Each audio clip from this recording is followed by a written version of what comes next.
Man, cut all that noise out. Stop all that clapping. Man. Nobody want to hear all that tonight. Ain't no reason for clapping around here. Yeah, cut all the noise out. Ladies and gentlemen, we are here. We are in the building.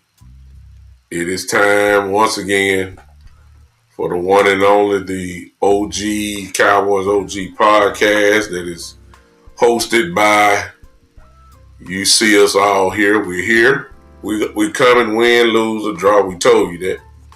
One thing you know about us by already, if you want the truth, you come to the right place.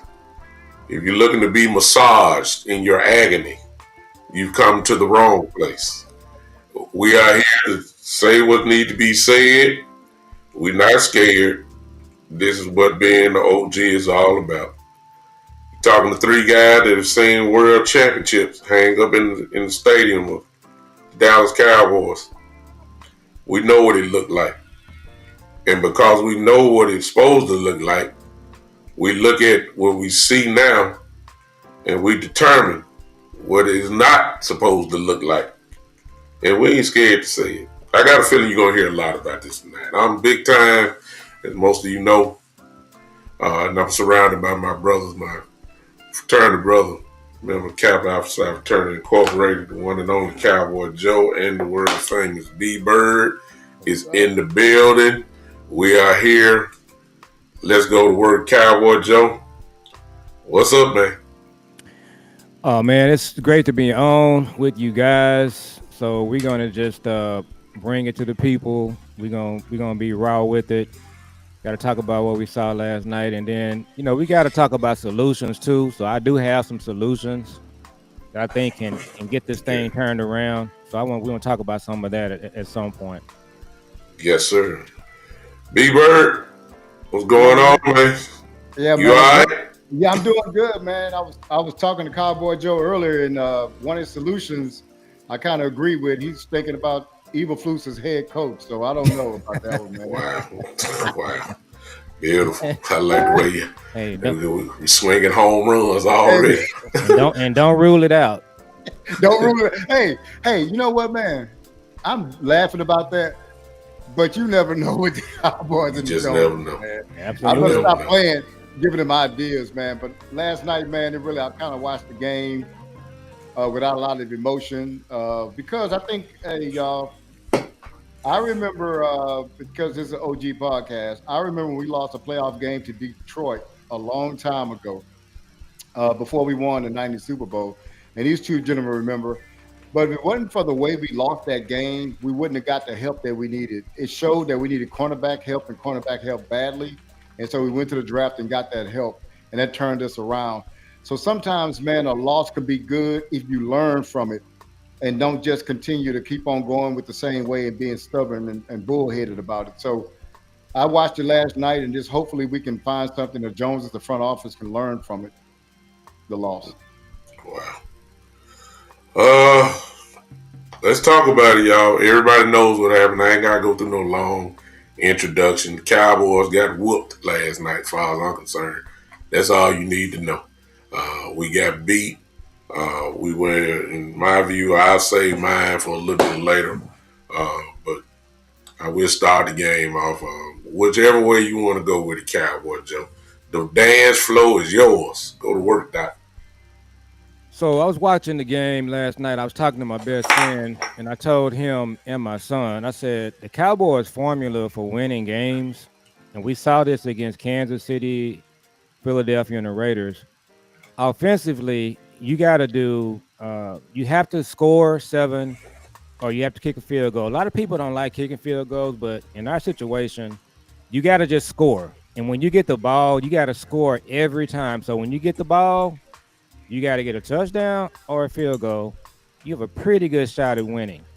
The thing that's going to put you in trouble, guys, is when your defense is not stopping the other team.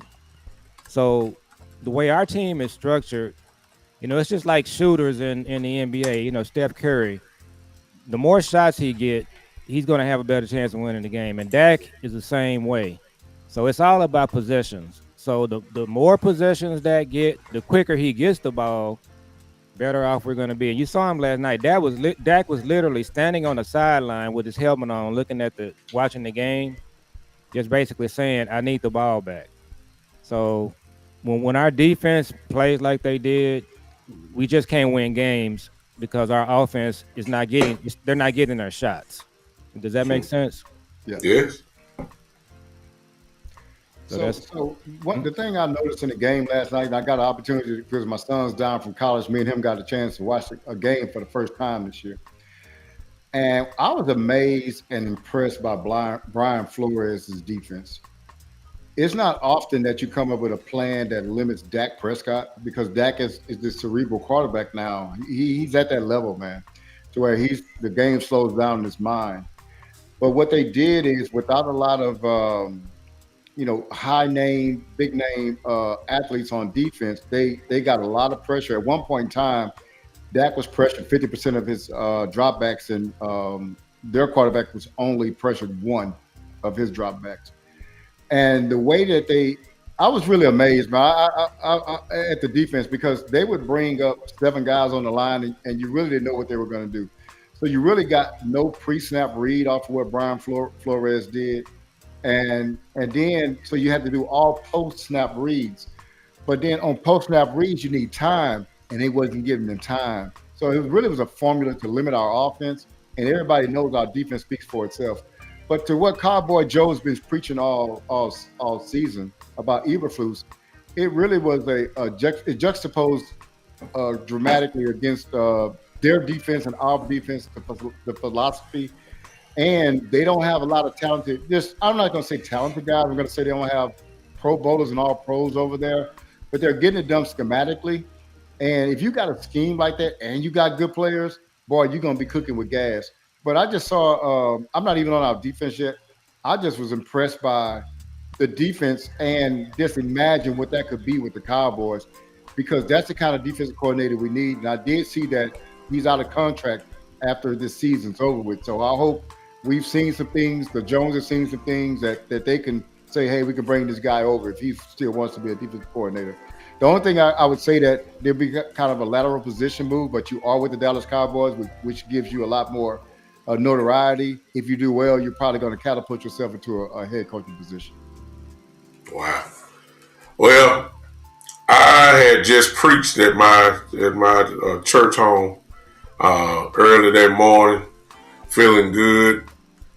People came to Christ, feeling high, feeling good. I celebrated my stepmother's 77th birthday that afternoon, feeling good about that. Then I came home. Then I turned on the TV. And I'm sorry, y'all. And in chat, I'm sorry. But I didn't know that we were playing Joe Montana last night. I'm sorry. Somebody say JJ McCarthy supposed to be out there. I'm sorry. I thought Joe Montana was playing what I was looking at. Why is it that every quarterback, I mean, make no difference, lower end, top, lower tier quarterback or whatever, everybody had their best games against us. This is just not the first time. I mean, it is unbelievable that Minnesota, who has done absolutely nothing this year, all of a sudden looked like a playoff team last night. It's unbelievable how they made JJ McCarthy look like he was a member of the NFC All Pro Bowl team last night. That's what I got out of it. I'm waiting for, we'll get into schematics, I guess, a little bit later, but overall, that's what I was just worried about. JJ has done nothing. Statistically, he is the worst quarterback in the league, starting quarterback in the league. But not last night. He looked like he wanted to go to the Pro Bowl last night. It was totally embarrassing. Offensively, Joe was right. He had his hands on the ball, and I'm not blaming Aubrey at all, because Aubrey's been a solid rock for us. If anything, he showed he was a little human last night.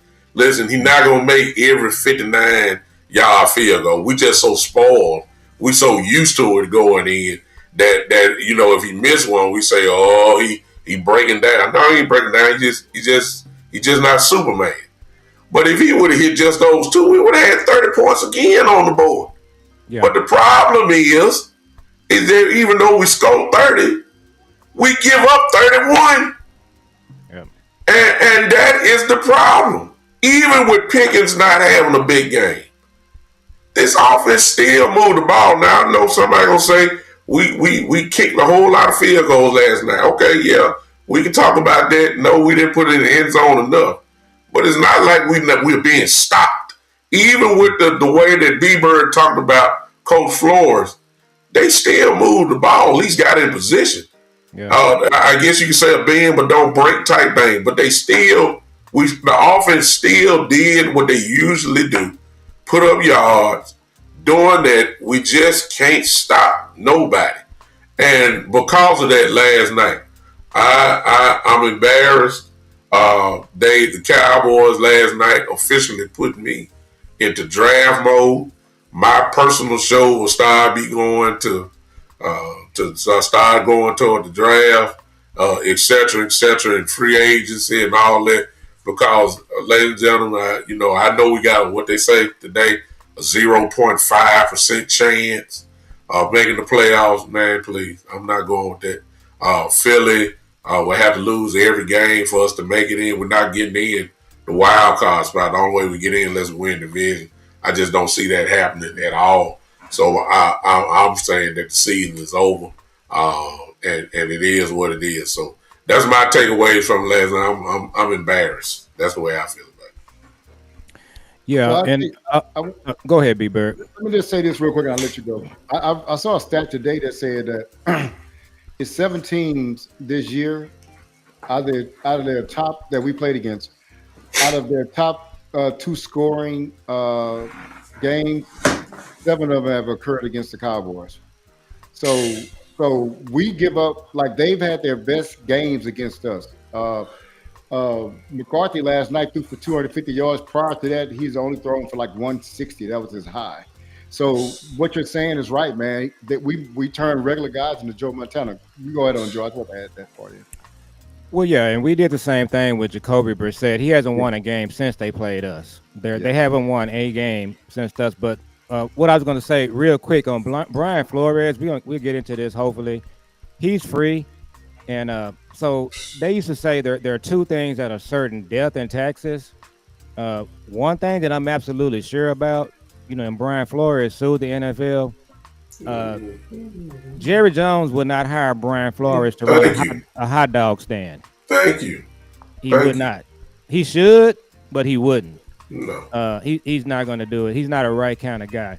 But what I was going to say, guys, about the offense, I thought we ran the ball well. Pickens didn't have a great game, but again, we're just talking about the offense. The offense could have done what they needed to do. They were moving the ball, and then, as I mentioned earlier, just score touchdowns or kick field goals. If 2 field goals, or if they're good, we got a shot to win the game. But he missed them. So offensively, we want to talk about where the arrows are going with both sides of the ball. Offensively, I can talk about players with Clayton Adams, Connor Riley, Shoddy. Even though we haven't won the games, the arrow for the offense is pointing up. You got Booker, BB, Tyler Smith, arrows pointing up. Our receivers, arrows pointing up. I think we need another tight end with Ferg. We're okay there. The tackles, we beat the Eagles and the Chiefs with our tackles that we have. So offensive side of the ball, with those coaches, arrows pointing up. And that's kind of where we are with the offense. And that's the way it's been pretty much in every game. But if you don't give them possessions, we're just not going to win games. And that's what happened pretty much all year. So with the offense, I definitely agree with you. They're pointing up. That's the strength of our team. But that's the strength of our team because that's where our talent is. I have to say again, Bell is an undrafted free agent. Bland is a 5th-round draft pick. Reddy is an undrafted free agent. Bridges is a 7th-round draft pick. Donovan Williams is a 6th-round draft pick. Kyra Elam, who started for us, got picked, drafted, and then got cut in the 1st round. We don't have talent in our secondary and showing, man. You can have a couple of these guys playing, maybe one starting and one getting some time. You can't have a secondary full of try-hard guys. That's why during the trade deadline, I wanted Minka Fitzpatrick back there. You got to get some dudes in there, man. You can't go to the UFL and wait till 2 months later on free agency to pick up guys. You got to see a hole and go fill it with talent, man. We got to adopt a lot of different ways you can acquire talent. The first is the draft. The second is free agency, right? And then you can go UFL and all that other kind of stuff. But we fail to use free agency the proper manner and be serious about it. And so until we get serious about saying, hey, we missed in this category, how are we going to make it up? Not the draft. We're going to go to free agency and find somebody that's proven and bring him over and put him as our safety and put him as our cornerback. Until we start doing that, we're using, it's a whole facet a player acquisition that we're not using that the rest of the league is using, and it's hurting us right now. I want to take it to back to the game and bring out another layer that I think we all can use for or even our own individual shows. For all of you that watch tape, uh, you'll see something that'll be so obvious, um, and that was how Brian Flores simply outcoached Schottenheimer. Yeah. Mm-hmm. He had no answers, and all Flores was doing, and this goes back to our tackles.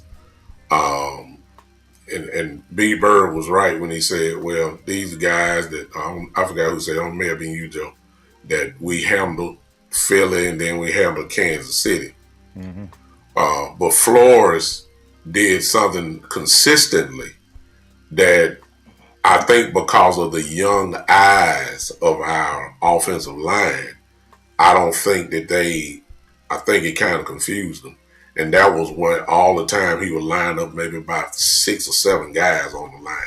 Yeah. You didn't know who was coming. Yeah. You didn't know who was dropping. And Dak did the best that he could. He could see it being a 11-year quarterback or whatever he is. And he was right on some of them, but there was some that obviously there was a free runner that was coming. And that's where he saw that our line couldn't handle that. And he kept using it. He stayed consistent. And that was the real difference of the game. The other reason why I said he was outcoached is because if y'all notice, when Dak drops back, I think I said this on the other show, but why does it always have to be a 5 to 7 step drop? You don't have time. No. You don't have time. What happened to the quick hot routes and bubble screens and all that? They're all blitzing inside and coming in. You're open on the outside. Why does everything have to be a long push down the field type throw? You already shotgun. You just about ready just to go in and just let it go as soon as you get the ball. I mean, they're coming. I don't know why everything has to be a 5-step drop. Your line ain't blocking like that. You're not gonna get it downfield. We didn't incorporate the short passing game into it. He did it a couple of times, and it picked up maybe 5-6 yards, which is good. You want that, but everything ain't gonna be no play action pass, especially when your line can't block. So he got outcoached, man. He got outcoached by Flores, and that I think that's something that we need to kind of look at. And I believe that the next 4 games, even though I'm already saying the season over with, I wouldn't be surprised if they see that again coming up, because of course it's a copycat league, and I believe that's exactly what we're gonna see. Of course, you got to have the personnel to do that, correct. But I believe that scheme confuses our young linemen. They're so young, and when you start talking about backups at the left tackle position, I mean, good Lord, it's gonna be trouble for them. Steele has never been a great pass blocking right tackle. So when he has to line up like that the whole game almost, then it's gonna be to our disadvantage. So I think that's a one thing that we need to kind of like look at for all of you that watch tape that's in the chat. Just to watch us on offense and just see how confusing it is. Yeah. To try to figure out who you got to block. Just watch that, see how he operates that thing, and then take it from there. But I really think that's what you do when you don't have the talent. You gotta do it with scheme. And I think they did a good job of that. But I want to address somebody that's at Leo the Greek. Leo, I see your chats in here, and I can tell that you're anti-Dak. And one of your things says can't shop but Dollar General because you're paying the quarterback $60 million. Jalen Hurts makes $55 million a year. Do you think that our personnel is only $5 million different than the Eagles personnel? No, it's the way the GM actually structures the contract. Another thing, you got a guy that's playing at a Pro Bowl level. You have nobody on defense that's playing the same way. We've lost. We've been scored. Teams have gotten over 35 points against us about 10 times this year. And so I do understand what you're saying. Dak's not perfect, but Dak is not the issue here.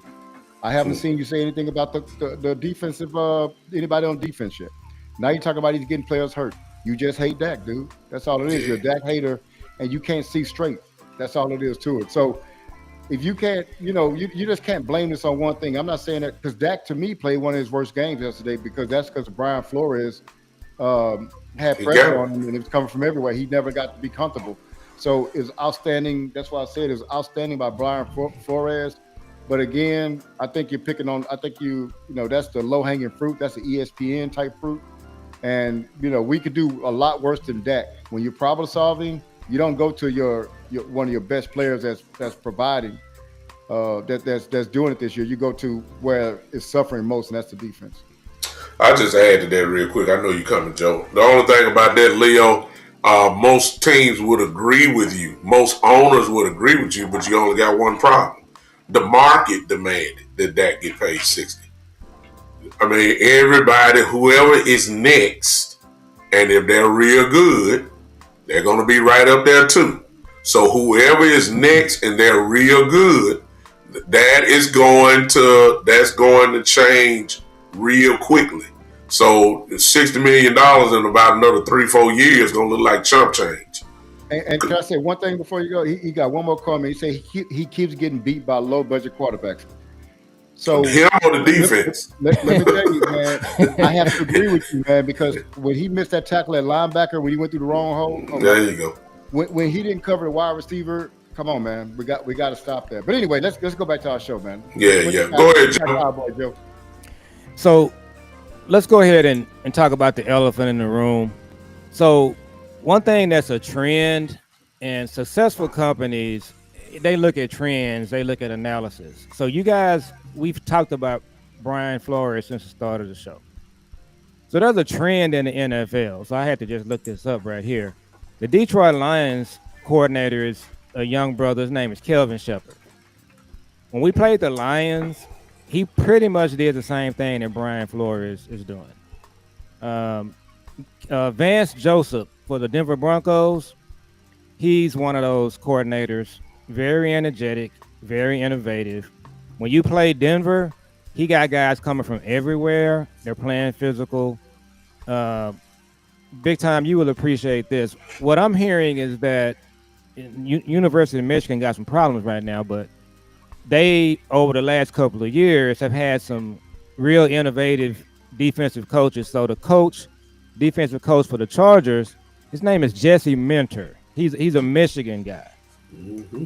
They play the same way. When you play the Chargers, now their offense is not as good as ours, but their defense, they're flying around the ball. They hitting you from every area of the field. They got one of the best safeties in the league, and they bring it. He's a young guy. He's innovative. So that's the trend.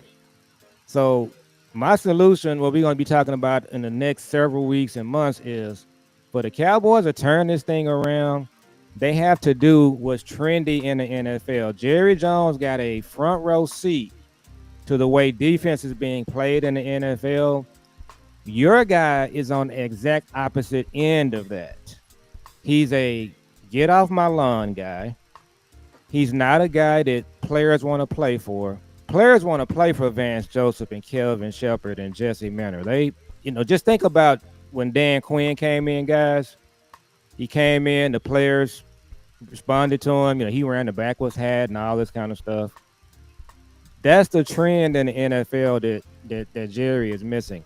I want to call you guys' attention to something last night that I saw, and I'm going to let you guys talk. You know how when the offense has the ball and the quarterback throws a pass and two receivers are in the same area, the commentators will always say, there are two receivers there. That's a busted play. You shouldn't have two receivers in the same spot. So last night, we'll get into some details about Eberflus, about his game plan. So it was a 4th and 3. He rushed 3 guys. He dropped 8. In the zone, we had 2 defenders standing next to each other in the same zone. There was no Viking in the picture. So those 2 guys that were standing in the zone covering nobody, they could have been used to rush. But this is what this guy does. He came from the NFC North. That's the division that he coached in. He's 1-3 against the division that he came from. He played his team Chicago. He threw up his skirt. Really didn't even care. You saw what he did against Green Bay. Gave up 40 points. We got toasted by the Lions, and then last night he turned J.J. McCarthy into Joe Montana. So I was encouraged by some of the comments from Steven and Jerry today. I still think there's a chance they will bring him back, but if we're gonna be taken seriously, Matt Eberflus cannot return as the defensive coordinator. Mm. So if Matt Eberflus was defensive coordinating for the Vikings last night, we win that game. So what Brian Flores basically said is that we don't have the horses to necessarily get to you with four guys, but it's necessary that we get to you. And so by any means necessary, we have to bring pressure. And so what that means is that we got to scheme this thing up to where you don't know where it's coming from, so we can make sure we get somebody free. So his whole philosophy of being aggressive and not sitting back waiting is different than Eberflus's. Well, I don't want to blitz because my corners aren't that good, so I'll just try to get there with four. It's going to get you ate up all the time. I just think the whole philosophy of aggressiveness from Flores set the tone of the game, and that was the difference in the game. Well, I'm going back to what I said before. It's a shame that we have the same outcome, but with different faces. This is the same movie all over again. It's every year, and it's the same story. When it's the moment that the Cowboys should take advantage of a situation, they always let us down. That's the narrative, and that is essentially the truth. And we got people like my man Leo in here, who is doing the same narrative. All the finger pointing goes to Dak, which is what people will do, but you ain't watching good football if you want to blame this season on Dak. It's crazy. Like I said, this is the number one offense in the league. If it's not after this week, it'll be still top three offense in the league. Dak is one of the top quarterbacks in the league. To be honest with the leads, just about in every statistical category. It's not on the offense at all. They could have made touchdowns here and there, but it's kind of hard to argue when your offense has been number one all year, the best offense in the league. So we can't go with that. But like I said before, if you're scoring 30 or you're scoring 29, but your defense is giving up 30, I mean, how's this? I mean, what are we doing here? And so I agree with Cowboy Joe. I think enough is enough. We gave the chance. We had to trade. We drunk the Kool-Aid. It was fool's gold. When Quentin Williams came here, along with Logan Wilson, it was fool's gold. Yes, they are great individual players. I'm not saying Quentin can't play. Quentin is incredible. But at the same time, it is what it is. The defense is just not right. The back end is just ridiculous. Can't stop a nosebleed. Yeah. So, I mean, this is the area of concern. If we sign Pickens or re-sign Pickens, then it's not, you're safe in saying next year that the offense should be pretty good. I don't know what they're going to do with Javonte Williams, whose contract ends, because he's earned himself some money, whether it's with the Cowboys or somewhere else. So I hate to start all over again with another running back, but if you're going to have to pay Javonte because he's earned some money, but if we have that, then what we need to be doing is focusing tremendously on getting some real dogs, getting some real guys in here on defense. There's a mentality that's missing. Sometimes you can't describe it. We call it being a dog, a DAWG. When you get those type of guys in, you start seeing the difference. And we got too many by the book type guys. You know what I'm saying? Technically sound guys. Guys are fundamentally perfect and hand placement is good. And I need a dog, man. Give me some more dogs, and then let's see where we at after that. So just fast forward it, even in the drafting process, and everybody gonna get excited about this and that. My number one requirement is I need to know his temperament. Is he a dog or is he? I mean that's the only way you're gonna get this thing done. You got to get the overshown type guys in, dogs. You know what I'm saying? Williams, dogs. You got to get those type of guys in to get the job done. We just, right now I ain't got time for puppies. I don't have time to develop. Look, the time is running out for development because you put all your eggs. I will agree with Leo on this one. The eggs are in the basket with Dak Prescott. Yeah. They went all in for these next 2 to 3 years to try to get the job done. And you're going to have to do whatever it takes to get them there. You ain't got time for development. You know what I'm saying? You got to go after it. And that's what's got to be done. That's just my opinion. Go ahead, Joe. Well, I think you got to start with the defensive coordinator. Here's the thing that the issue I have with him is that all of the players that we have. So I follow Vach Lombardi a lot, and Vach, I'm really give him credit. He's on Cowboys.com. He's at the Star. And Vach has been talking about Eberflus all season. If you just listen to any of the shows, he's saying the exact same thing I'm saying. He said this. He said Connor Riley, Schottenheimer, and Clayton Adams, they're taking average players and making them better. Mm-hmm. What Eberflus is doing, he's taking average players and making them worse. Mm-hmm. So Overshawn is worse. Quentin Williams is worse. Leofau is worse. Just go down the line.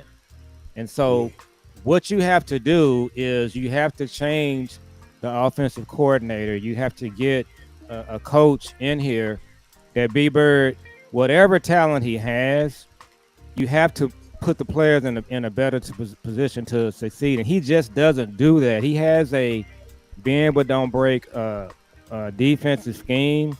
It's not an attack style defense. So Big Time showed his defensive philosophy is anti-dog. Yeah. You could give him the best corner in the league, B-Bird. You can give him the best linebacker. You can give him the best whatever. But his scheme is going to have them on their heels. The best corners in the NFL, if you're playing in this defense, you're 10 yards off the receiver. You got guys playing in zones. They don't even really know who's doing what. Yeah. His defensive line, in terms of pressure, he refuses to put pressure on a quarterback with whoever he has. So you could give him Myles Garrett. You can give him Micah. He's just not going to do it. They talked about it today. Brian Browder said there were times during the game when he had 4 guys on the line and he still had guys dropping back off the line.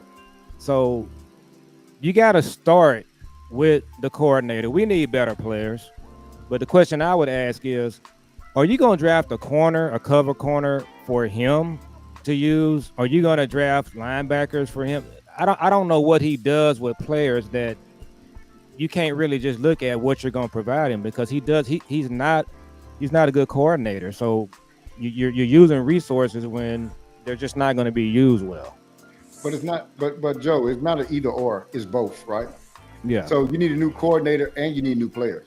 Absolutely. So it's not like, we're going to get new players. But I think both. I think he needs to go. But I also think you need to get. Don't let that be. We won't put everything on him and say, okay, he's gone, so the problem's solved. No, he's still working and do troubleshooting and say, do we need new safeties? Can we cover? Yeah. And another thing I wanted to say that somebody brought up, and it's absolutely right, and I've been agreeing with this. Our window is Dak Prescott. There you go. When your window is Dak Prescott, who's a 32-year-old, going to be 33 next year. Yeah. Now you can't just rely on the draft. You got to go get players in free agency. And I'm talking about real players, not nobody that's been sitting there for 2 months in free agency and nobody's picked up. And so now you can negotiate a better deal with them. Forget the deal, go get the player, and then you work Yeah. out the deal. Identify the Cowboys identify what they want to pay a person, and then go find a person they want to fit into that financial category. Go find a player, and then y'all figure the numbers out and get that player. That's what I think on that, man. Yeah. So You let me talked about say, dogs earlier, big time, and the first time I ever called your show, I gave you the story. I remember this. So if you got a lion in the jungle, the toughest lion that's in the jungle, I mean, but you capture him and you bring him over here and you put him in one of these zoos or whatever, these places that got about an acre, and you got him about three or four lionesses in there. You feed him a goat every, two goats a day or whatever. He got a watering hole. He got everything that you want.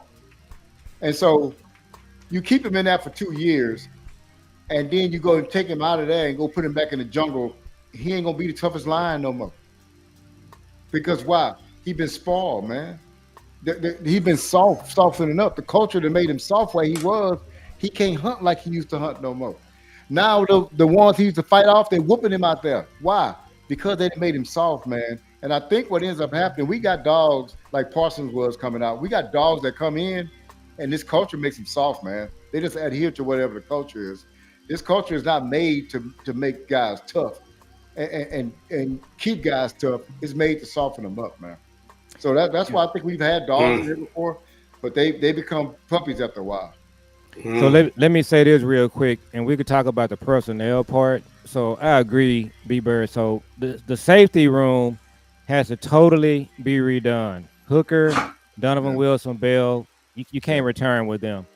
We gotta. I'm not really sure about Savon Revell.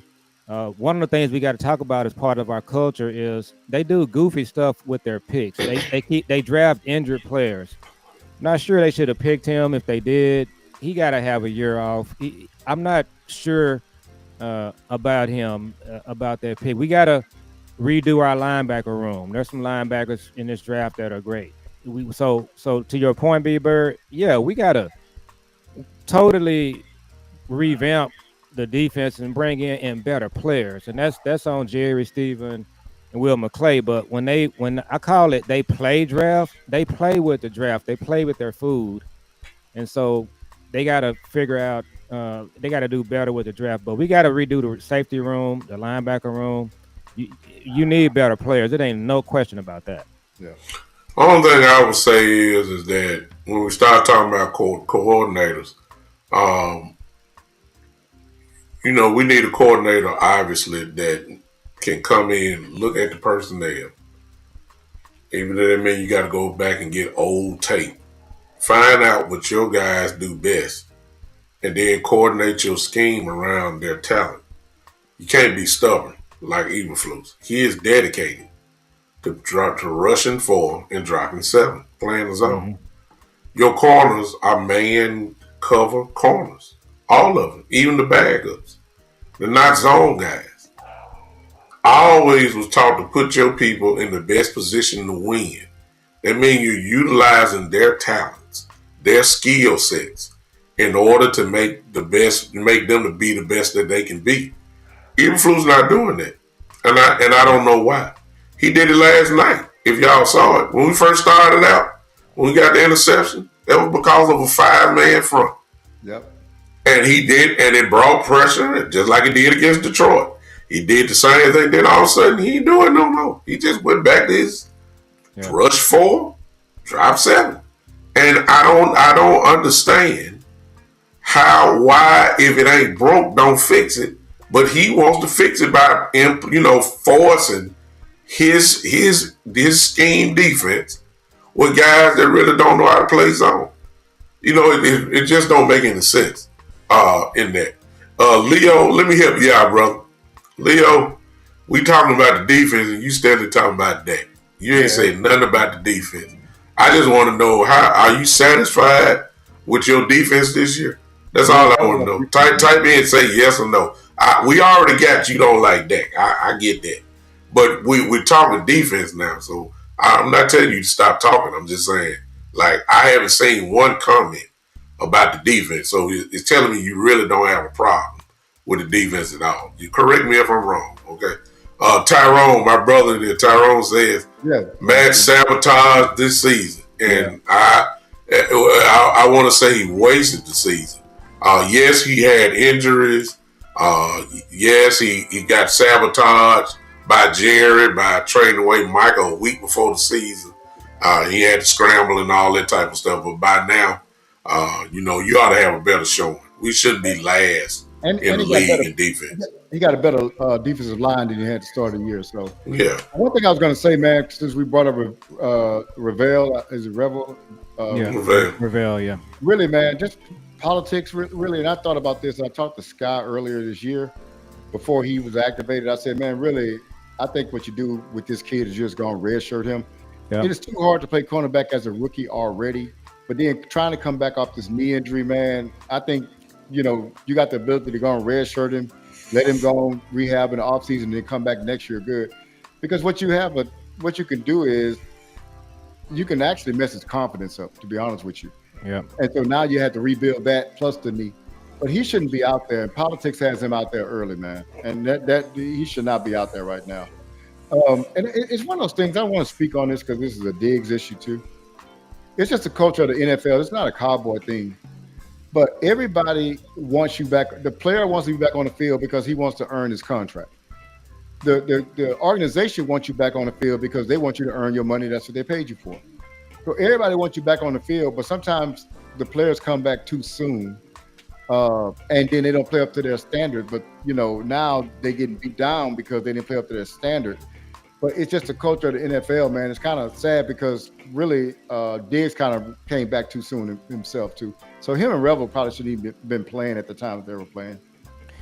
And I want to talk about Diggs right quick. So I hear a lot of content creators not happy with what's going on with Diggs, but let's look at this. So back in 2021, you remember we played the Patriots up there, and Diggs had that great game, that interception at the end of the game. So that year, and I think the year after that, he had 8 interceptions. He was all pro. But what people are not really talking about with Diggs is he had an ACL injury. Okay, it takes you 1 year to come back from that, 1 full year. Then he had microfracture surgery. That's another year. So everybody talking about Diggs should be playing. Man, Diggs has had 2 significant knee injuries. What Diggs should be doing, he shouldn't play at all the rest of the year. There's no reason to do it. The defensive coordinator doesn't want you to play. For number one, he don't want you. He don't like your type. So if Diggs is smart, what he'll do is he'll just take another year, let that microfracture graft do its thing. Both his legs are going to be better, and somebody's going to get a very good cornerback with Diggs. Unfortunately, with the Cowboys, he had the injuries. So that's kind of what's happening with that. There's some back and forth on whether he wanted to play, it could play. It's the same thing, B-Berry, with him. It'd just be smarter for him and his team, him and his people. I don't know who his agent is. They should just sit out and then just take a year and regroup. And he's going to be, I think his knees will come around. I had the microfracture surgery. My knee is fine, but it took a year. So that's what he needs to do. That's what I think needs to happen with Diggs. Let me say this, because y'all skipping over and y'all know what time it is. Y'all just ain't saying it. Y'all being too politically correct. What's up, JD? I see you in the building. What's up? Listen. Mm-hmm. Shotty said, if you remember when Sanborn was hurt, Shotty said, hey, he was injured and he has the right to get his job back. And they put Sanborn right back out there. Mm-hmm. Well, shouldn't that apply to Diggs? I mean, Diggs was injured and he said he's ready to go. Everybody say he's ready to go. So why are we having this thing? I personally don't think. I told everybody when it went down that the reason why Diggs is not playing is very simple. Jerry holds grudges. It's that simple. Yeah. He did it with Amari Cooper. He did it with Michael Parsons. Once he didn't get his way, he shipped him out of here. Mm-hmm. And he's going to do the same thing. For those that know the contract, that if Diggs come out there and gets injured in any type of fashion, Yeah. they have to pay him for the rest of this year. This tomorrow, it is tomorrow. The window closes. Stephen Jones said this today. They say the window closes on Diggs if they decide not to activate him. If they don't activate him by tomorrow, he's done for the year. They won't activate him. They will not activate him. It's No. just that simple. It makes no financial sense for them. It makes no sense at all. They don't have to. They don't want to do that. Everybody know he's gonna get cut anyway. If he gets injured, why would you? You know, if you're talking about trading him next year, which you probably not gonna get too much for him in the first place. But if you trade for him, you know, you might get a 6 or a 7 or something like that. But if you hold on to him and let him play, and he gets injured, you ain't gonna get absolutely nothing for him. Period. He'll be dead money on the cap or whatever the case may be. They're not gonna ruin this. Everybody knows he's out of the door. But the reason why he's out of the door, ladies and gentlemen, if you remember, the training, they didn't get to put their hands on him. That's why they fined him, even though it was in the contract or whatever. They hurry up and find him. And then when Michael Parsons, before he left, Trayvon Diggs was at his side, standing in one accord. That was almost like being guilty by association. They didn't like that. They know they were boys like that. And then they didn't like when Michael got traded. Somebody hurried up and put the microphone in Trayvon's face. And it didn't sound like it was, he was upset about it, all that type of stuff. And then, of course, you bring him back, and then they start bad-mouthing about his play, saying he wasn't that. Then, of course, he gets hurt at home. We still don't know the reason why he got hurt at home. They didn't like that. And now he comes back, and then he didn't look like that. They're tired of Diggs. And Diggs will not play another down for the Dallas Cowboys. And that's the reason why, because they ticked off. Shotty cannot tell me that Sanborn gets his job back as soon as he's healthy, and he did. And then tell me as Diggs come back that we got to see how he does in practice, and we got to see how well he does the whole week. Sanborn, you ain't saying about Sanborn. You say when he's ready, go ahead and put him back in. So I'm not falling for the status quo answers coming from everybody. The bottom line is y'all found a way to get rid of Diggs. He probably was ready to go last week. I believe Diggs when he said that, but the Cowboys not gonna let him back on the field. Just one thing I remember a few years ago when Russell Wilson was playing for Denver, and they benched him because they didn't want him to get hurt because they weren't going to sign him. So I was thinking all along, I said that may be what they're doing to Diggs. They don't go out there and get an injury. Next thing you know, now you're stuck with the contract. Bingo. But I want to ask y'all a question, man. And this is the OG podcast, the best place to ask this question. So Parsons, they had some trouble with Parsons. I'm talking about from the Jones perspective. I really think that they caused the whole situation with that.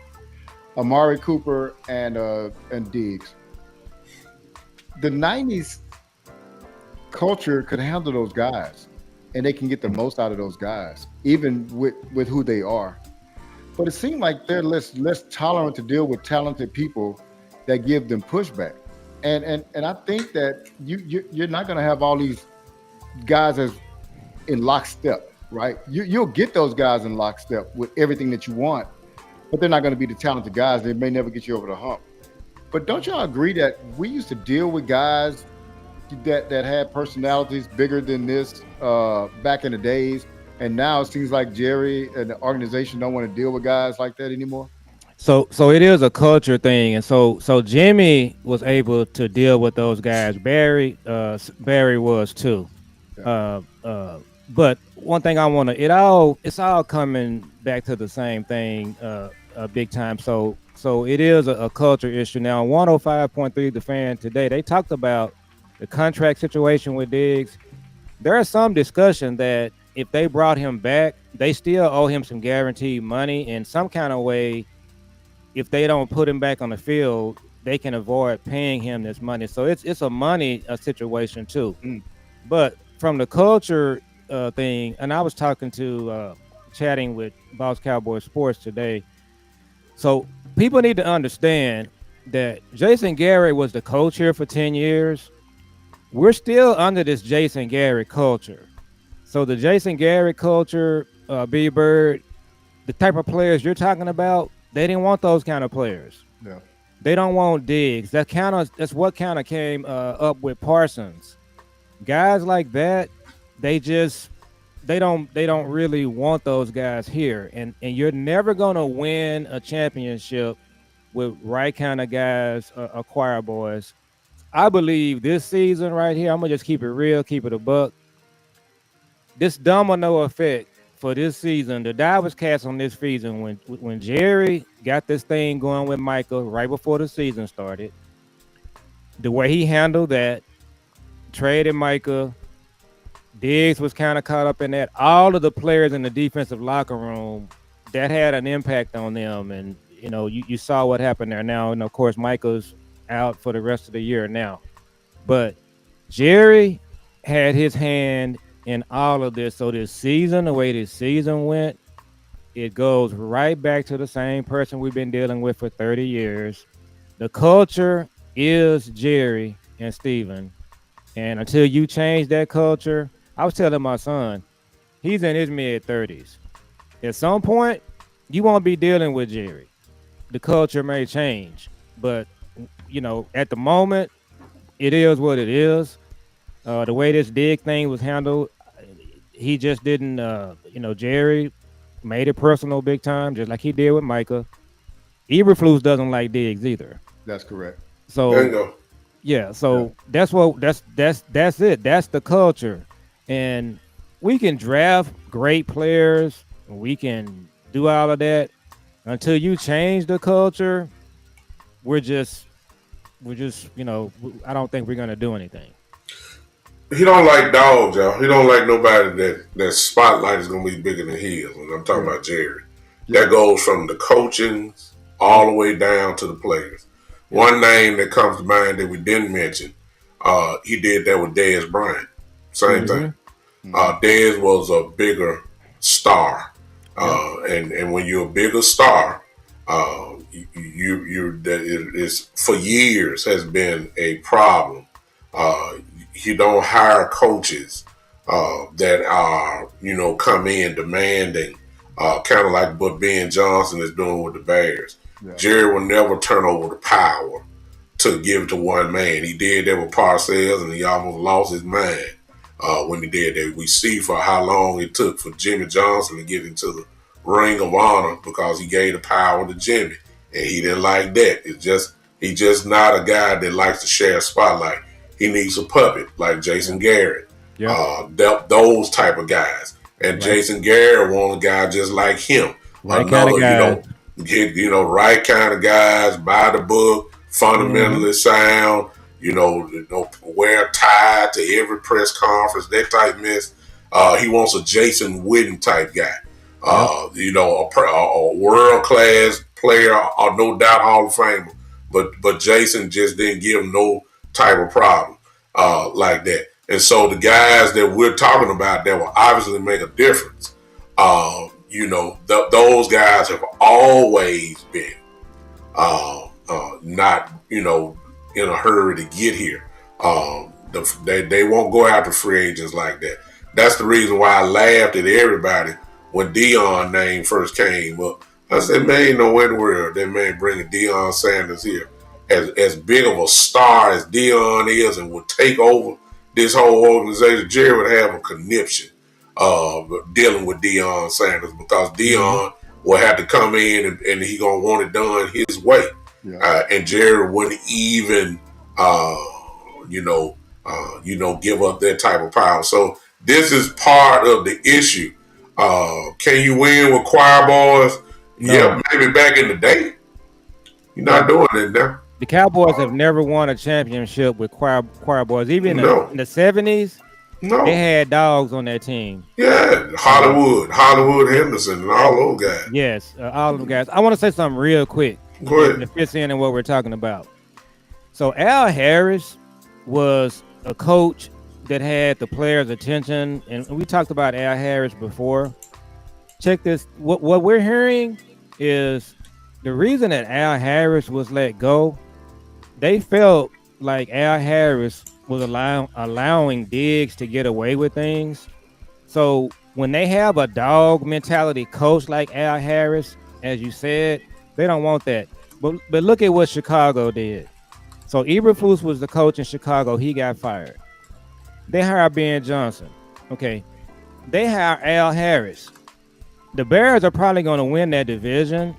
They got one of the best secondaries in the NFL. Al Harris is the coach. And check this out. Guess who else Ben Johnson hired? He hired Eric Bieniemy. He's on his staff. Eric Bieniemy is a dog. You can say whatever you want to say about him, his coaching, whatever. He's a dog. So that's what you got to do to win in this league. You got to be able to hire coaches like that. This front office, they just not about that life. Well, you're right. And one thing I noticed, my son-in-law is a 49ers fan. And so when you watch the 49ers, you can see that that team is almost turned over from when they beat us in the playoffs. The wide receivers are gone. Um, a lot of the defensive guys the linebackers are gone. Bosa's gone. But you know what? They're still winning games. Why? Because the football culture has been set in place. Yep. And so when it's all about football and you come in there, even the backups come in and they're all about football too. So all you do is just pick up the baton and take on where, the person before you left off. Now, if you keep losing players, attrition will come in. But they don't look no different than the 49ers that had all the players. They still out there making plays, winning games the 49er way. And that's what you got to get in Dallas, man, away. And so I think, man, it's a talent to be able to coach a Diggs or a Parson, people with big personalities. And sometimes, man, it's just like if you're a teacher, and I think big time you are, you could talk to certain students some ways, and then you could talk to certain students a different way. You may not be able to do it, but each one of you just can't be one way with all the kids and think that that's going to work, right? And so, with these, it's a craft, it's an art, it's a talent to be able to meld all these different personalities together. So if you got a Diggs, you can say, hey man, look, what does this dude do for me on Sundays? Make plays, lock down dudes. It was a year where that dude locked down Chase, Jefferson, Cup, Scary Terry, all in one year, man. The most impressive thing I've seen about cornerback probably in my life. And so, like you say, okay, but this guy, he kind of says his own thing. He walks with his own tune. So what? We can use him. I mean, I don't need him to go and put the chairs up after we leave. I mean, I need him to go make plays on Sundays, which is what Jimmy was about, man. Like, if you make plays for me on Sundays, he already said it. I'll give you a little bit more leeway. You know what I'm saying? But if you don't make plays on me on Sundays, and you the second string, you can't get away with the same stuff the starters get away with. And he said that I won't treat you evenly, I treat you fairly. So I think you got to have a coach and an organization that kind of can bend a little bit and allow some people with a little bit of flair, a little bit of swag, a little bit of confidence about themselves, some dog in them to survive in your culture.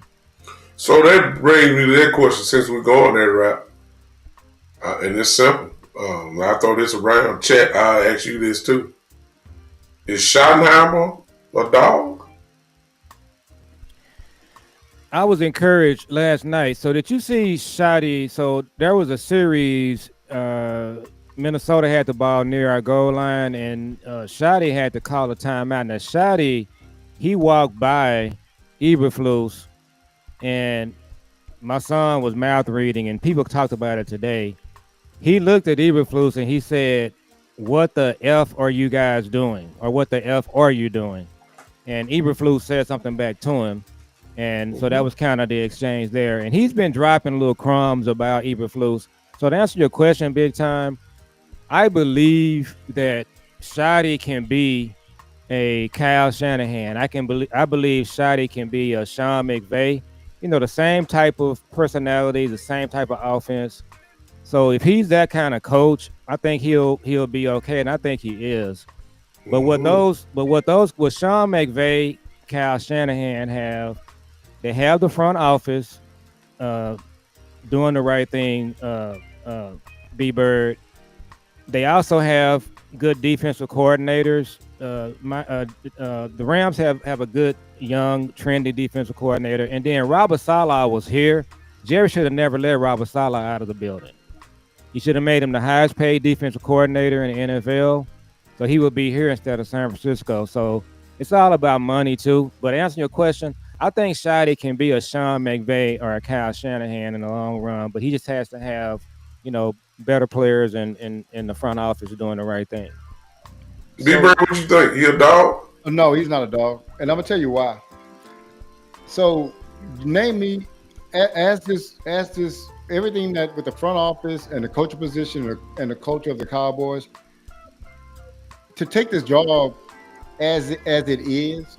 You're not a dog because you understand that you're not going to Maybe have maybe he was desperate. yeah. So the thing about this, name a time that we didn't hire a desperate.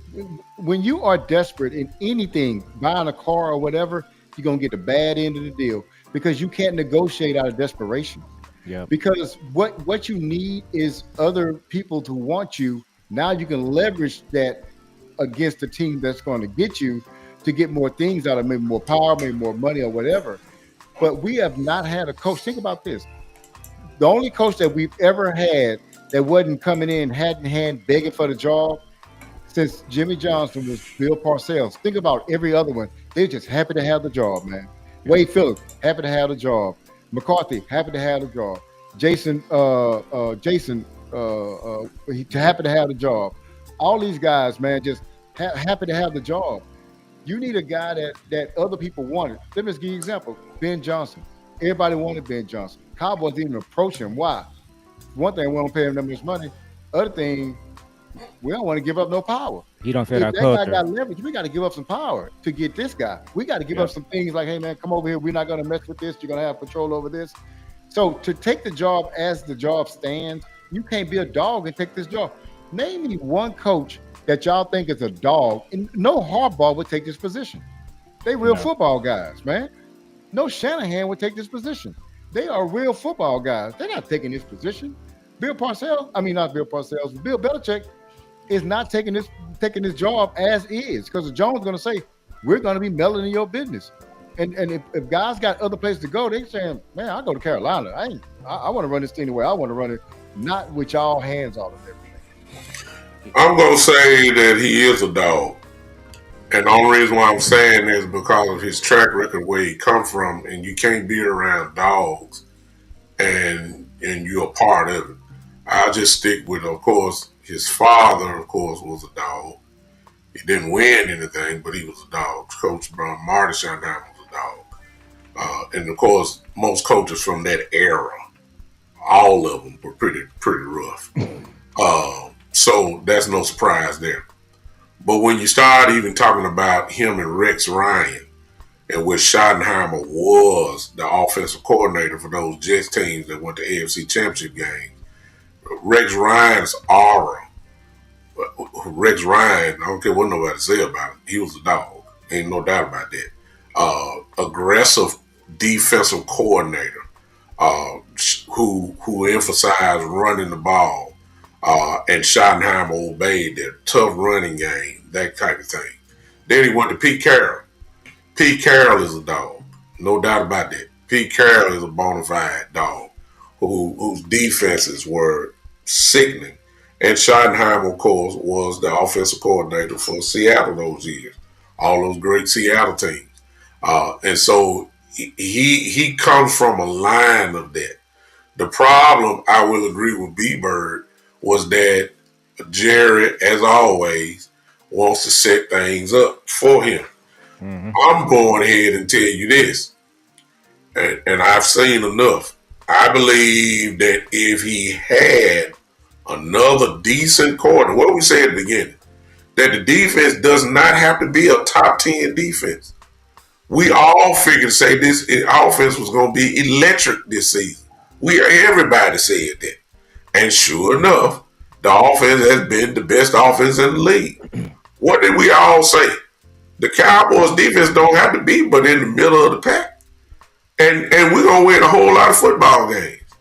If they had a coordinator that was pretty decent, I believe we'll have a whole different conversation right now. Then when I look at Schottenheimer, who he hired, not because Eberflus is Jerry's guy. Jerry, he didn't. Schottenheimer didn't pick Eberflus. Jerry did.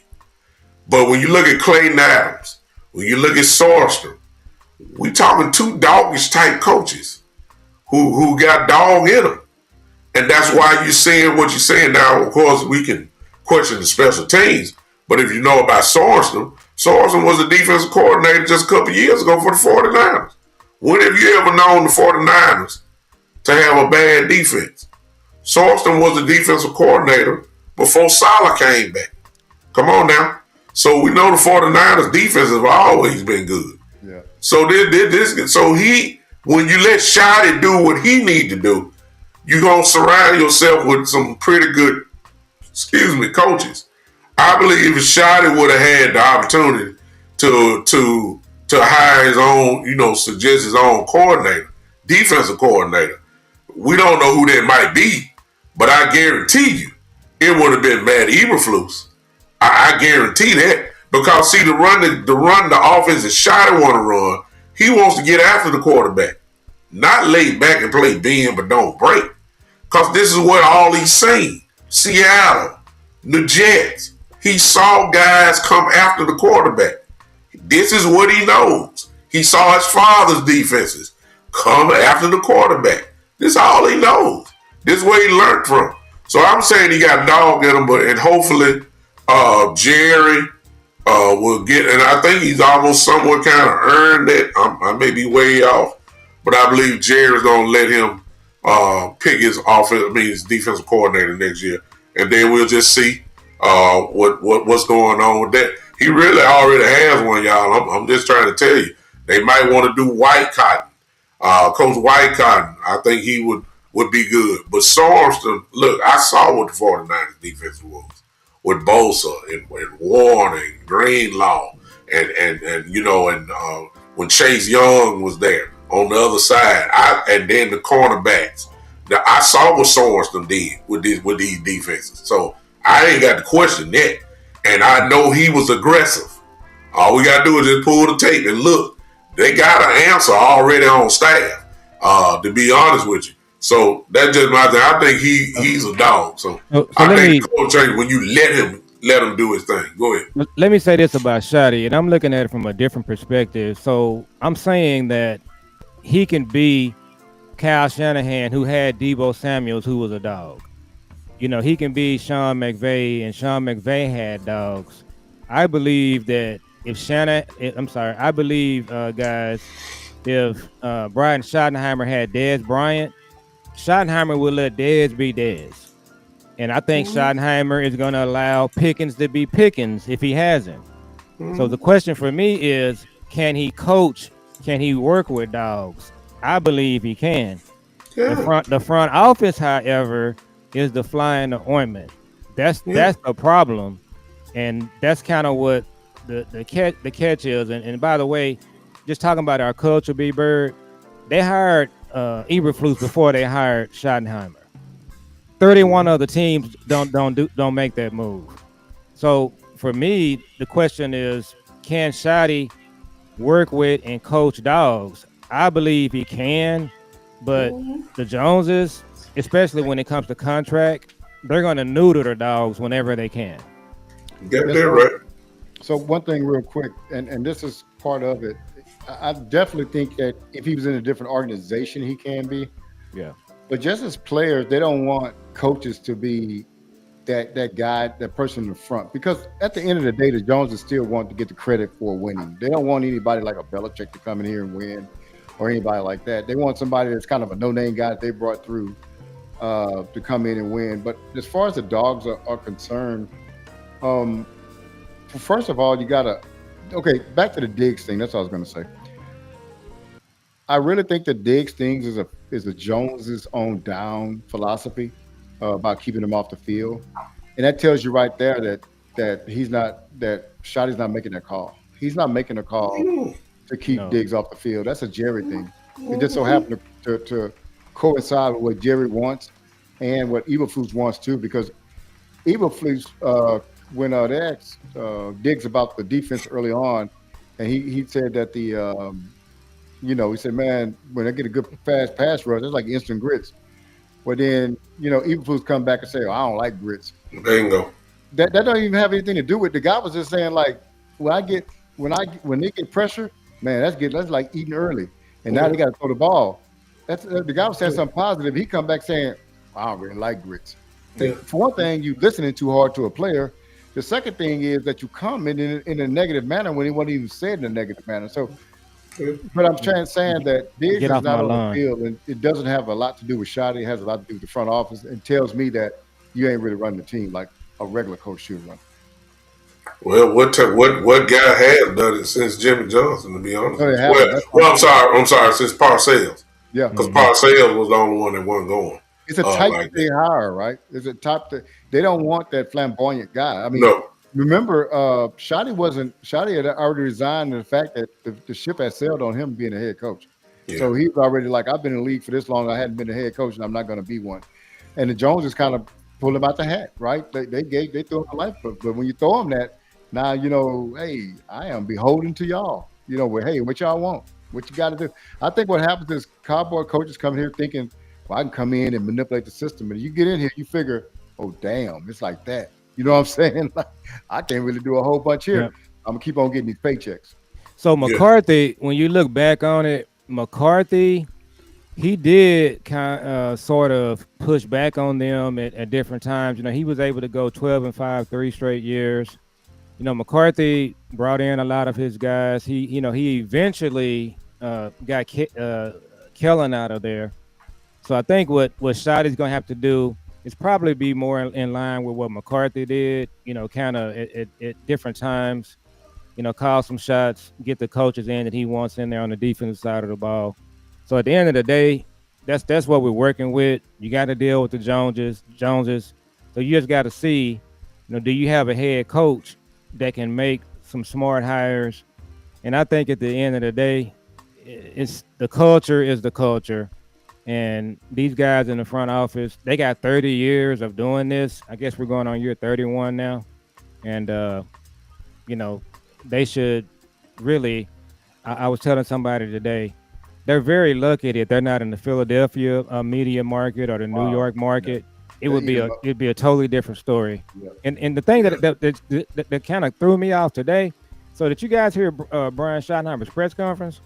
No. most of it. I didn't hear all of it. The thing that was really crazy was they asked him about 20 questions about the offense, and they asked him about 2 questions about the defense. And that's part of Yeah. your problem right there. It's this the media is part of the culture too, B Bird. Absolutely. The Dallas Well, media, I should say. well, that was a question. Going back to the game, at least there was some questionable stuff on offense. The fourth downs and Yeah. why did we kick so many field goals? Why you couldn't score in the red zone? All that type of stuff. Yeah. But that I didn't. I'm messed up because this defense is just horrendous, and Yeah. it's obvious where the change needs to happen. It's just obvious, and, That and we that won't know until it's all over, until the season over, because they're not gonna let Eberflus go. He'll finish out the year, they'll let him go, and then then the dominoes will fall right after that. and despite all of the issues we had with the pressure from Flores, Dak played good enough to win the game. He could have Yes. won the game. All you needed to Yes. do is just give him some more possessions. He Yeah, make wins. it We stop. win the game. Yeah. Just make it stop. It's Yeah. just that simple. Just Hey, make it stop. did y'all hear that question they asked Stephen on 105.3 the fan today? I didn't. I heard Steven. Which one? It was one about say people don't think that y'all are accountable. Y'all not account. Y'all don't have any consequences. That's what it was. Yeah. What'd he say? And his answer was, he kind of filibustered that answer. I don't know if you did you remember it big time? Yeah, he said the bottom, the main thing to take out of what he said, well, it's different dynamics here because we own the team. So it ain't gonna be too many consequences because how you gonna punish? You said we can't fire us. He didn't say that. That's what he was saying. Like, Yeah. well, Jerry ain't gonna fire himself, and I'm not gonna fire myself. It's a difference when you hold a team. But if it had been anybody else, they would have been fired a long time ago. I mean, just everybody know that. They know that. It's just that they're the owner of the team, and they refuse to bring. And then, like I said before, the problem with the Cowboys is this: they won. Jerry got 3 rings on his finger, and he got a gold jacket. Yeah. And you can't tell him that his system does not work. You can't tell him that, because he got evidence. I'm in the Hall of Fame, and I got 3 rings. But that was yesterday's time. Now you ain't roll with the punches. The problem is that, again, you own the team and you can't fire yourself, and you're not gonna let anybody in to get in on the quote unquote family business. And I think that's big, what I just said right there. Because when you bring in another general manager, you're putting them in a slot that is reserved for family. The next general manager of this team is going to be Stephen Jones, if he done died before his daddy do. Yeah. It's just that simple. He might be worse. Yeah, he might be. But that spot is already. It's Stephen Jones. Now, Stephen Jones, the only thing that might happen, let's have a little hope here. Stephen Jones may say, well, I need to bring in a football guy. Now, we don't know that. We won't know it until we see it. But as for right now, that spot Jerry Jones' spot belongs to one man, and one man only, Stephen Jones. And that could very well be a problem right there. One of the things with this family-owned business and what we're going to run into is that I think Philadelphia did it. I know Seattle did it too. Well, I don't know if you saw that, but they sold off 10% of their team to investment firms. The Giants did it. Yeah, the Giants did it too. Yeah. So what they did is they sold off 10%, and the investment firm would never get total control. That's the only thing they can buy is 10%, and it's of the value of your team. Say your team is worth $10 billion, then whatever 10% of that $1 billion, that's how much they can invest. Well, what that does is it allows for teams to have liquid funds to pay bonuses out up front. Mm-hmm. So, but the thing is, that's an advantage to whoever's going to take advantage of it, right? So, like Philadelphia, they get money for this equity firm or whatever, and they're paying these guys not even out their own money. They're paying it out with the cash that they got. They still got 90% of the team. Yep. I never see the Joneses doing that. So actually, you kind of fall behind a little bit farther with the advent of this 10% thing with these investment firms. So we kind of falling even farther behind the 8 ball. Now, everybody's not doing it, but I can see other teams starting to get into that too. And the Cowboys would get more liquid funds if they did it, because they actually work more than the other teams. And that's what they should have did when Micah and Dak's contract came up. And I want to say this real quick. So for a couple of years, I thought Jerry was really motivated to win another Super Bowl. I thought he was just hell bent on winning one. I really felt like it bothered him that he hadn't won one. The way he handled his Micah thing, I told my son, I think Jerry right now, winning another one is not really important to him. Big time. I think he's just kind of satisfied with the way things are. He's got his gold jacket. He's got the most valuable franchise in sports. So I think that's where he is right now. I don't think winning another one is a priority for him. I just don't think it is. I don't know about Steven and the folks at the Star, but I just think Jerry is content. And the Micah situation, that showed me that he's not really trying to take this thing over the top. I got a little pushback on that one. I think he want to win. I think he just want to do it his way, and that ain't gonna get it done. My only pushback to you on saying that is he let Micah go, but he brought Quentin in, brought in Quentin Williams, and did what he usually don't do. He trade away draft picks. You know how much they love draft picks. He did that. Really, I believe he tried to put all his eggs in this one basket for this year. I really believe he was trying just to get in the tournament, no matter if it was the last seed or whatever. I figured he thought he had the type of offense that if you can get into the tournament, we'll be fine. We can beat anybody. It's just that what he didn't understand was that, you still want to hold on to that developmental type mess.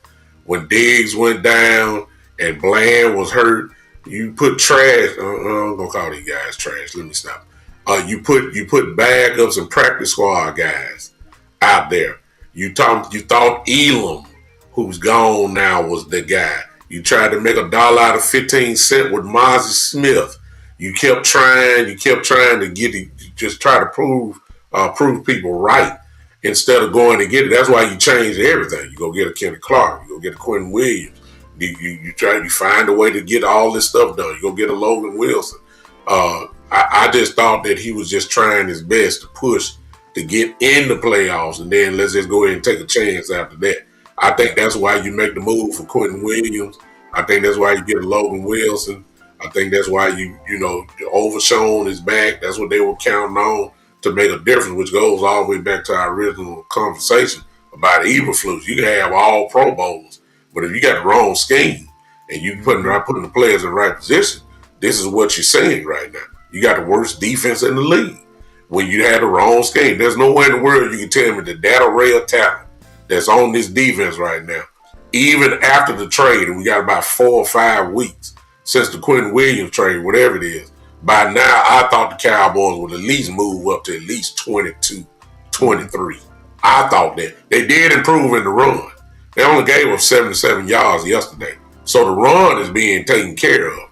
But I thought that when you had this, I thought that they would move up to at least 22, 23, and probably that's where we will end the year. No, we still dead last. Yeah. And that's because of the secondary. You didn't touch it.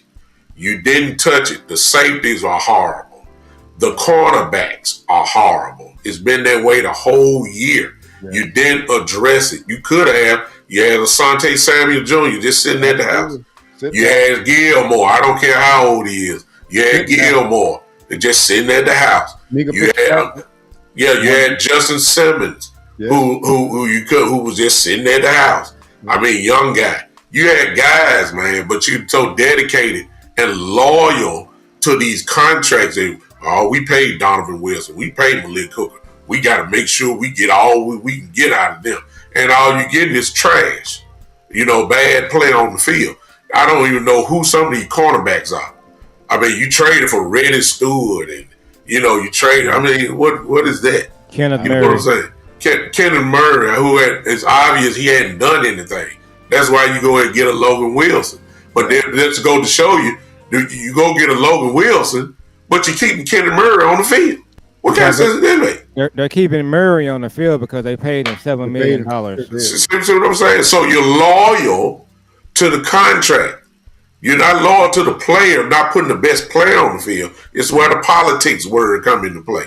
And that's the kind of stuff that we got to get. That's the culture again, Joe. Yeah. You're absolutely right.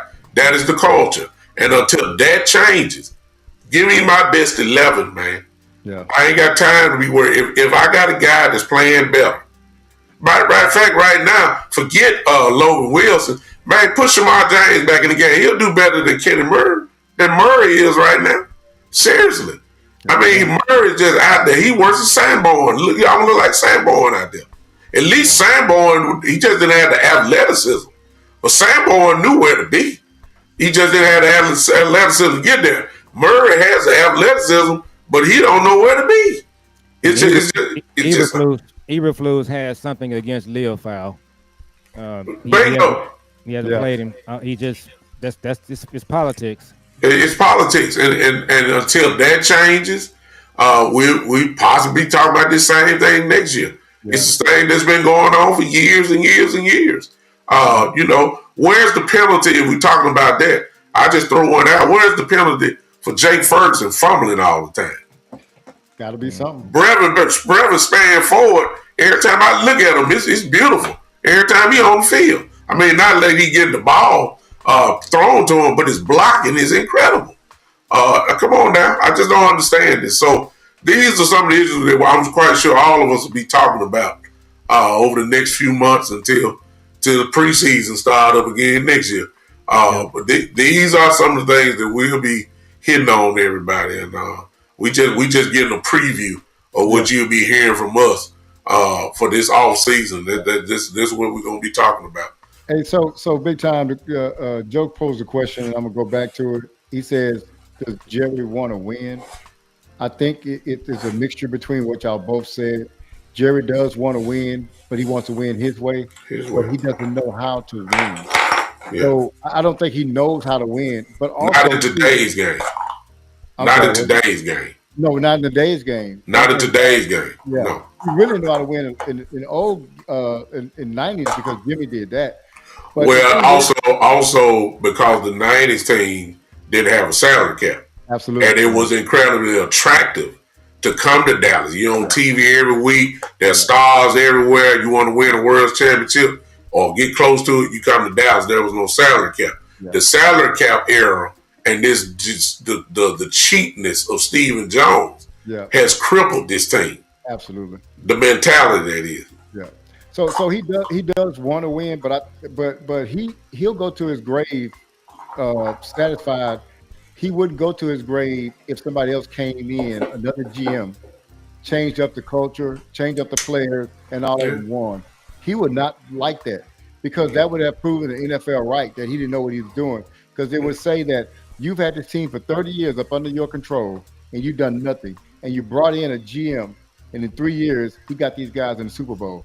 So that even proves even more so that you wasn't the guy, that you was the guy we thought you was, and you're not a football guy. So, yeah, I think that he wants to win his way. It's just that ego, man, the narcissism is all in his way. And that's just what it is. And then one final thing, guys. So this the legacy of this franchise. So in the 70s, Gil Brandt was ahead of the curve. They drafted really well when they won all those games in the 70s. They were a better drafting team. Then the league caught up with them, kind of changed some things. In the 90s, they were the best drafting team in the 90s. This version of the Cowboys, they have a reputation of being a good drafting team. They're not. They're average to below average. So when you throw the bad drafting in with the culture, B-Bird, it's a toxic mix. And that's what we're dealing with. Well, you throw the bad drafting in with the no free agency, right? Now you got bad drafting. Now we do well on first round linemen. But when you don't go in and say, because what they're trying to do is they're putting their thumb on the scale to players like Amazi, trying to make them right, and they're not. And at some point in time, you got to look up and say, hey, man, we just blew this pick. Yeah. So what are we going to do? We got to go find a safety. Why? Because we blew this pick. Let's go find a safety. Hey, man, Philadelphia Eagles have given up on guys fast. And they've given up on guys they signed the contracts for money, and they don't play them. Why? Because we got better guys playing behind them. We're going to play the best person. And what they're saying is, we made a mistake in this, but we're going to go out and fix it, getting somebody else or whatever. We made a mistake in the draft. This guy, we thought he was going to be our cornerback or our linebacker, but we got somebody else. So they don't sit on a GM doesn't have time to wait out a player for 5 years because he can lose his job over that player, waiting on him. So but the Joneses have time, man. They got time on their hands. So that's what, and we suffer from that.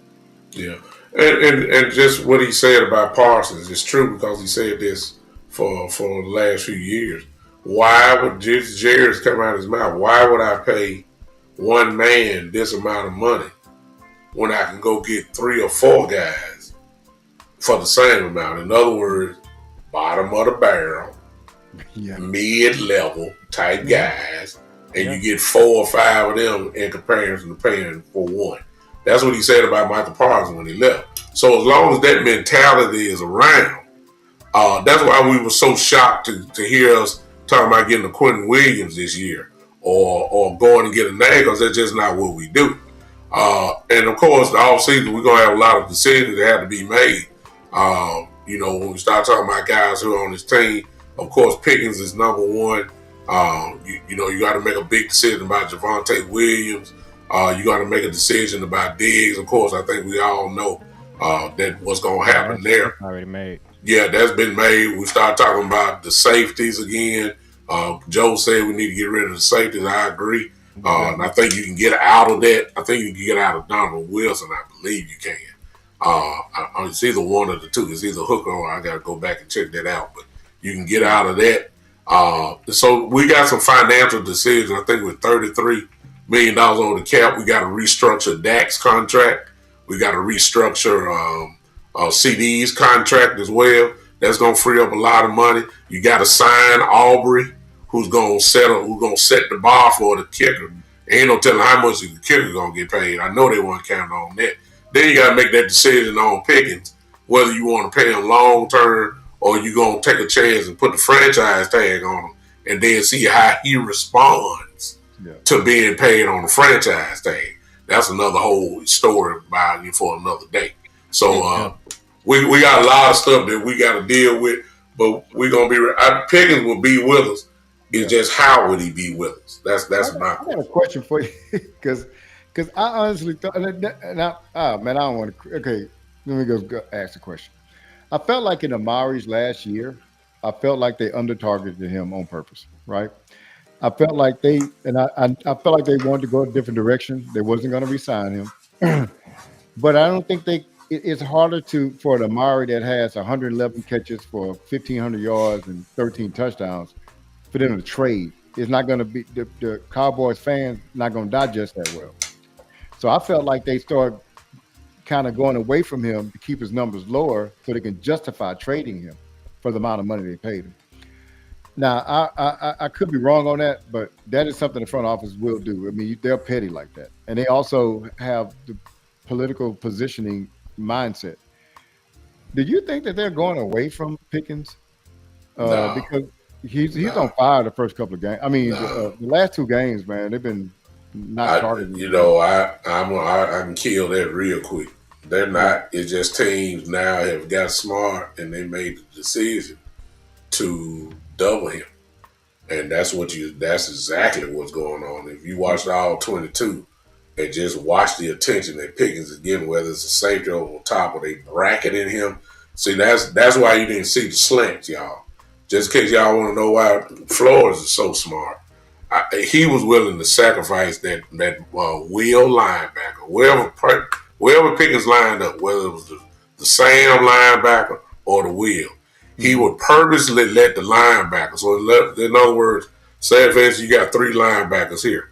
Whoever was on Pickens' side would go to that spot to cover the slant along with the cornerback. Yeah. So that's why you didn't see the slants there. Yeah. If you're talking about going deep, that was always a safety over the top.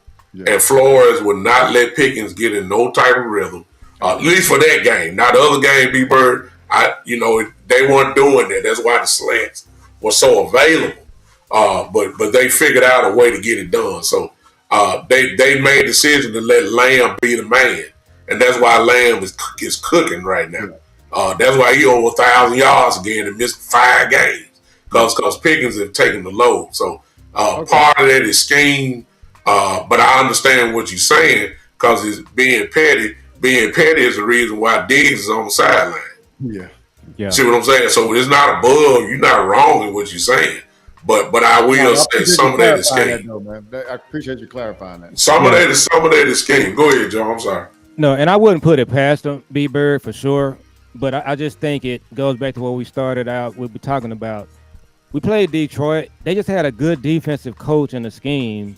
Yeah. These guys, when you go into a game and you know Pickens is hot, and of course Kansas City and Philly, they wanted to stop Pickens too.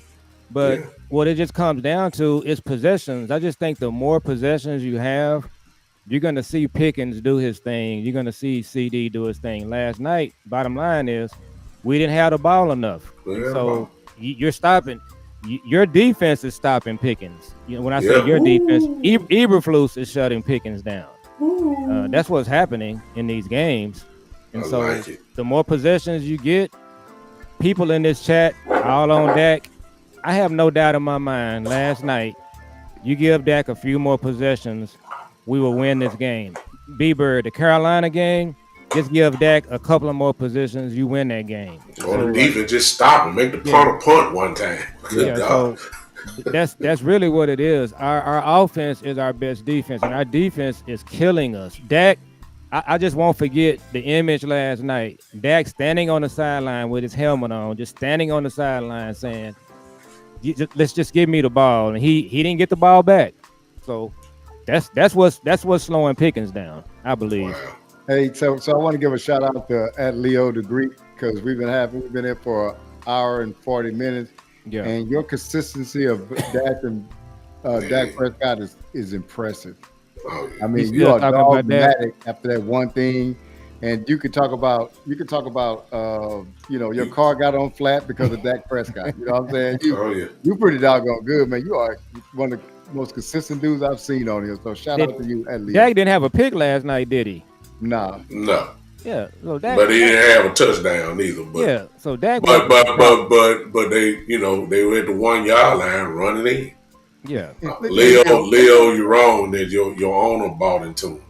Aaron, yeah, you're not there's as many of Dak haters there around.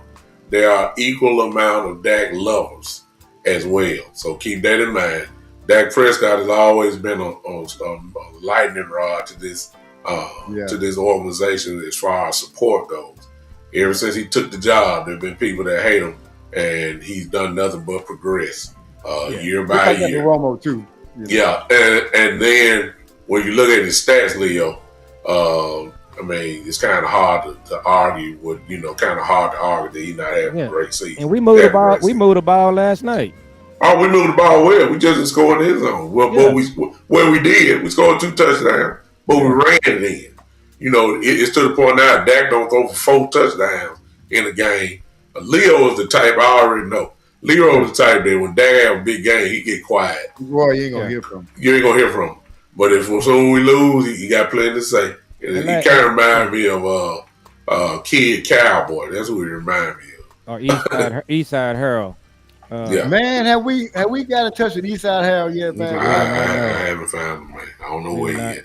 I'm at the Hey, But picture so of just, my another thing family I in want Houston to on the I want to case. tell y'all. Did y'all see the difference between Williams running the ball and everybody else running the ball for us last night? yeah, that's why I say they're gonna have to make a decision. Man, it was Uh, just a stark difference, man. I was like, wow. he's ran himself to some money. He's gonna be a Pro Bowler this year.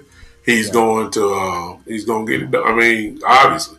So Yeah. the Cowboys gotta make a decision, and that's one thing that the mentality is in this organization is we don't like paying running backs. So it's gonna be interesting to see how much Williams gonna ask for. And then let's see what he gonna roll with. He ain't gonna ask for no $8-9 million, but he probably gonna ask for 4 or 5. I guarantee that. And then we'll see what he does with that. Ladies and gentlemen, I think we good. Everybody, we good. Or we got some We more. We got. we Yep, we I'll be good. good, bro. Hey, let's do this big time. So let's do this, and we need to do this more often on this show right here. So B Bird and our channel, we're trying to get more subscribers. So we want Go to make ahead. sure that everybody that's listening to your show, they Mhm. go to our channels and subscribe. And so Okay. my channel is Father and Son Cowboys and Sports Talk. I was telling my son to put the link in the chat. I can't figure all that out still myself. And I'm kind of like dealing with something else right now. But so we're Father and Son Cowboys and Sports Talk. So go subscribe to our show. And we're trying to get our subscribers up. And then B Bird, we're trying to do the same with you. Tell them about your show. Yeah, so I'm B Bird Cowboy.